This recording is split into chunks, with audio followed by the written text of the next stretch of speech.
Россия – страна с гигантскими расстояниями и недостаточной связанностью между регионами. Поездки по стране неудобны и слишком дороги для большинства россиян. Оттого многие люди в России воспринимают соседние субъекты федерации как за границу. Иногда прям буквально. Например, на Авито пользователи интересуются, есть ли доставка между Калмыкией и Россией. А уроженцам Республики Башкортостан часто приходится напоминать арендодателям и даже чиновникам в других регионах: башкиры в России не иностранцы. У российской периферии появилась своя периферия. Живущие в Москве, Петербурге или Казани могут не представлять себе, какова жизнь в промышленных моногородах. А житель безрадостного 70-тысячного Новотроицка, например, находится в совершенно иной реальности, если сравнивать с совсем глухой российской глубинкой. Ведь в Новотроицке есть канализация, асфальтированные улицы, трамвайные маршруты, работает скорая помощь, в дома проведен интернет. А есть и черные дыры на карте России, откуда даже информация никакая не поступает, где люди выживают как на изолированном острове просто. После 24 февраля 2022 года оказалось, что в огромной и столь разобщенной стране у властей есть опция массово убивать граждан и при этом как бы размазывать потери по огромной территории. Каждый следующий год полномасштабной войны оказывается кровавее предыдущего. Но в большой и сложной системе непоправимый урон может накапливаться долго. В одном из предыдущих выпусков мы говорили о продолжительности войны. О том, что однажды наступает момент, когда буквально в воздухе повисает ощущение: война безнадежно затянулась. Но вот заранее предсказать, когда этот момент наступит, почти невозможно. Так и с потерями.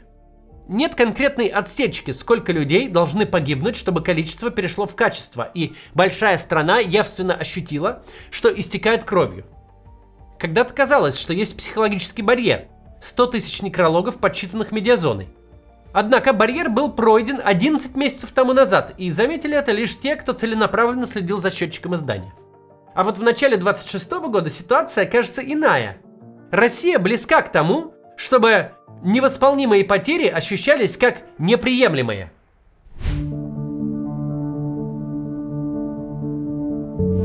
На любой войне статистика людских потерь – одна из самых щепетильных и идеологизированных тем. Даже если боевые действия окончены, жонглирование числами может продолжаться годами. К примеру, в марте 46-го Сталин в интервью газете «Правда» заявил, что в Великой Отечественной Советский Союз потерял убитыми около 7 миллионов человек. Имелось в виду все погибшие – и военные, и гражданские. Это абсолютно неправдоподобная оценка, однако в течение следующих 10 лет это число было официальным. После развенчания культа личности оценка выросла сразу в 3 раза до 20 миллионов, а позже и до 27 миллионов. Что касается так называемой спецоперации, Министерство обороны России официально признало гибель 5937 военнослужащих армии России. Это число озвучивал еще Сергей Шойгу в 2022 году. Министр уже давно сменился, сейчас середина января 26-го, но формально официальная оценка остается прежней. Под руководством Андрея Белоусова российское военное ведомство отчитывается только о потерях ВСУ. Согласно последнему докладу, потери составляют 1,5 миллиона убитыми. По крайней мере, в таком виде доклад Минобороны пересказывает «Российская газета», издаваемая правительством России. Правда, ТАСС приводит данные иначе. 1,5 миллиона – это, мол, убитые и раненые. Но и в том, и в другом случае в центре внимания именно украинские потери. На протяжении нескольких лет такой подход устраивал примерно всех в провоенной среде. Считали потери только в украинской армии. И делали это, как в старом советском анекдоте: «Пиши больше, чё их жалеть». Характерна статья, опубликованная в прошлом году профессором Алексеем Подберезкиным.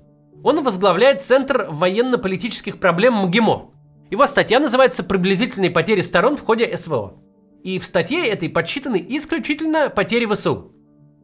Доктор наук Подберезкин называет их армией бандерлогов и заявляет, что в результате лишь одной только Курской операции Украина потеряла более 4000 танков, десятки тысяч единиц другой бронетехники и более 70 тысяч солдат. Что касается потери армии России, Подберезкина интересует лишь количество перехваченных российских ракет, больше ничего. Да и потери в ракетах автор ставит под сомнение. Кстати, в экспертной статье у доктора наук ровно 2 ссылки на источники. На сайт писателей-любителей Проза.ру и на Яндекс.Дзен. И вот так считать потери только у украинцев долгое время было принято в Z-среде, в среде Z-блогеров, военкоров, лояльных военных экспертов и их преданных читателей. Если речь об украинских жертвах, в ход идут числа с большим количеством нулей, а убитые на войне россияне – чистой воды абстракция. Да, Z-спикеры часто заламывают руки на тему того, что российские потери велики. Но до последнего времени почти не предпринималось заметных попыток уточнить, а насколько велики. Какую-то свою математику предлагал бывший так называемый народный губернатор Донецка Павел Губарев. Он еще летом 25 года заявил, что число погибших россиян превысило неприемлемую планку, после которой войну необходимо останавливать. Но Губарев скорее исключение, да и спикер он скорее маргинальный. Из выступлений и постов других военблогеров следовало, что погибших на войне граждан России много, но без конкретизации, насколько много. Так-то 5937 солдат и офицеров, чью смерть признал Шойгу, это ведь тоже много. Но в начале 26 года, когда продолжительность полномасштабной войны с Украиной сравнялась с длительностью Великой Отечественной, некоторых Z-авторов таки прорвало. Они взяли в руки калькуляторы и стали считать. Провести простые арифметические действия внезапно предлагает телеграм-канал неонацистской группировки «Русич». Согласно официальным данным, в 23 году в российскую армию набрано 540 тысяч контрактников. В 24 году 440 тысяч, в 25 400 тысяч. Более 300 тысяч россиян были мобилизованы, десятки тысяч прошли через ЧВК. И армия России при этом не собиралась с нуля. На момент начала войны в ней уже служили сотни тысяч контрактников. Согласно Русичу, не менее 700 тысяч. Если все просуммировать и сравнить с официальной численностью армии, воюющей в Украине сейчас, то непонятно, куда подевались без малого 1,5 миллиона человек. Пост этих русичей, правда, не оригинален. Похожие расчеты и раньше встречались в телеграм-каналах, правда, в антивоенных. Арифметика у неонацистов тоже не безупречна. Одни и те же люди могли быть посчитаны не один раз. К примеру, уже общеизвестно, что мобилизованных под угрозой убийства принуждают к подписанию контрактов. Практика настолько массовая, что о ней открыто пишут сотрудники госканалов. Бывшие ЧВКшники тоже нередко заключают договор с Минобороны и таким образом попадают в статистику дважды. Тем не менее, такой пост в Z-телеграме – это шаг к хоть какой-то конкретике. Шаг шире сделал крупнейший из российских военблогеров Юрий Подоляка, автор канала с 3 миллионами подписчиков. Важно уточнить, большое количество читателей ни разу не делает Подоляку авторитетным экспертом. Но вне зависимости от того, насколько профессиональной является методика подсчета, важно вот что. Самый читаемый в России Z-блогер взялся за такие подсчеты вообще. Согласно им, на войне с Украиной побывали 2 миллиона россиян, жителей ЛДНР и завербованных иностранных граждан. Из них погибли от 315 до 415 тысяч. Военблогер выпустил видео с рядом допущений и предположений с корявыми картинками, нарисованными в Paint, как он, впрочем, всегда делает в своих видео. Но в конечном итоге он вывел значения, которые соотносятся с числами, звучавшими прежде лишь в оппозиционных СМИ.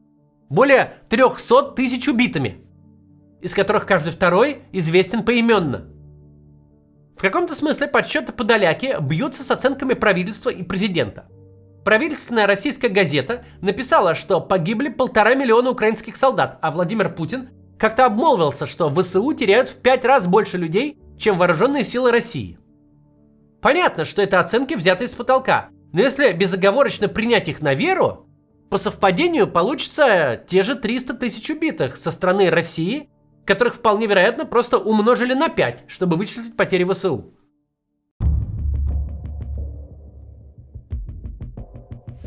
В России есть ряд городов с населением более 300 тысяч человек. Например, часто упоминаемая нами Иваново, из которого наша любимая швея. А также Брянск, Калуга, Белгород, Смоленск. Можно представить себе, что за 4 года в России бесследно исчез один областной центр. Причем исчез вообще просто так, безо всякой цели и причины. Люди там не заболели в эпидемию, не погибли, защищая родину от вторжения. Они ушли на никому, кроме Путина, ненужную войну, на которой нельзя ни при каких обстоятельствах и никаком ее исходе ничего приобрести, а можно только потерять самим или заставить потерять других. Жертвы войны не сконцентрированы в одном месте. Как мы уже сказали, вести войну Путину помогают размеры страны.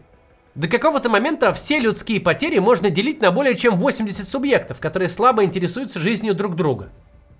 Однако, когда предел будет достигнут, наступит перелом, и последствия бесконечного военного лихолетия вылезут так явно, что их уже не получится не замечать. Пока что мы аккуратны в оценках и заявлять сейчас, что, мол, российское общество надломлено военными потерями, не будем. И уже повис в воздухе вопрос, когда это все закончится. И не может в скором времени не возникнуть другой вопрос. Сколько жизней нам еще будет стоить вся эта движуха? Военные потери с каждым днем только растут. Статистика по убитым и раненым – это не курс рубля, который колеблется в обе стороны, и во вторник может отыграть потерянное в понедельник. График числа погибших и пострадавших идет только вверх и не откатывается назад. В Ютубе и Телеграме к упомянутому ролику Подоляки некоторые авторы отнеслись как к самостоятельному событию, будто Z-блогер выдал какую-то страшную тайну. Хотя, чтобы выдать тайну, нужно ее знать, а Подоляка просто провел устный счет на глазах у зрителя. Тем не менее, то, что человек с большой аудиторией открыто нарушил одно из главных табу, это симптом. Тем более, что нарушил не только он, и что случилось это рядом с символичной датой – 1418 дня войны. В политической системе, где отсутствует свободная дискуссия, сложно говорить об общественных настроениях. Иногда приходится оперировать ненаучными понятиями – чувства, ощущения, атмосфера в обществе. Искать отражение больших процессов в крошечных новостях. Когда кто-то, например, опубликовал неожиданный пост. Всегда можно ошибиться и придать избыточное значение несущественному факту. Но мне кажется, вероятность того, что в России тема людских потерь станет в 26-м году одной из центральных, велика. Через 5 недель пойдет уже 5-й год войны. 3 установки, слишком долго, слишком много крови и совершенно бессмысленно и ни зачем не нужно будут усиливать друг друга. А во что это выльется, пока предсказать сложно. До завтра.